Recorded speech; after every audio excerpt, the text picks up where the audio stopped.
গাধাকে যখন সৃষ্টি করা হয়েছিল তখন গাধাকে বলা হলো তুমি দুনিয়াতে প্রচুর পরিশ্রম করবে, তোমার মাথায় কোনো বুদ্ধি থাকবে না, তুমি খেতে পারবে শুধুই ঘাস, এবং তোমার আয়ু দেওয়া হলো 50 বছর।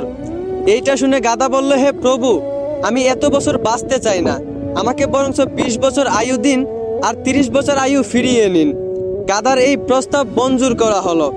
এরপর যখন কুকুরকে সৃষ্টি করা হলো, কুকুরকে বলা হলো তোমার খাবার হবে মানুষের বাসি খাবার, মানুষের রেখে যাওয়া নষ্ট খাবার, এবং তোমার আয়ু দেওয়া হলো 30 বছর। কুকুর এইটা শুনে বলল, হে প্রভু, আমি এত বছর বাঁচতে চাই না, আমাকে বরঞ্চ 15 বছর আয়ু দিন এবং 15 বছর আয়ু ফিরিয়ে নিন। সৃষ্টিকর্তা তার এই প্রস্তাব মঞ্জুর করলেন।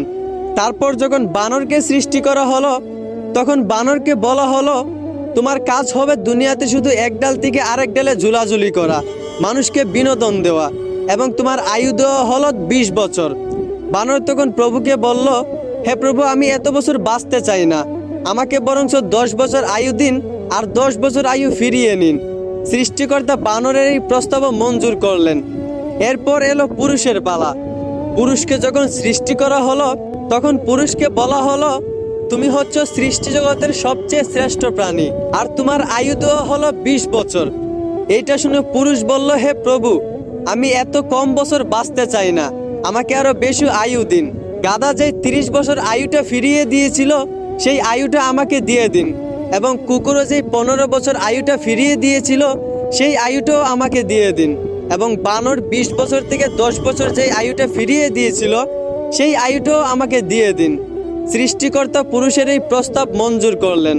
মূলত তারপর থেকেই একটা ছেলে পুরুষ হয়ে বাঁচে 20 বছর, আর বাকি 30 বছর বাঁচে গাধার মতো। ওই যে গাধার 30 বছর আয়ু তাকে দেওয়া হয়েছিল। গাধা যেমন দিন রাত পরিশ্রম করে, ঠিক তেমনি একটা পুরুষকেও বাকি 30 বছর পরিবারের জন্য দিন রাত পরিশ্রম করে কাটাতে হয়। বাকি 15 বছর পুরুষদেরকে বাঁচতে হয় কুকুরের মতো।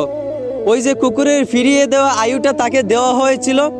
একটা কুকুর যেমন মানুষ যা দেয় তাই খেয়ে বেঁচে থাকতে হয়, ঠিক তেমনি একটা পুরুষও বাকি 15 বছর সন্তানেরা তাকে যা দেয় তা খেয়েই বেঁচে থাকতে হয়।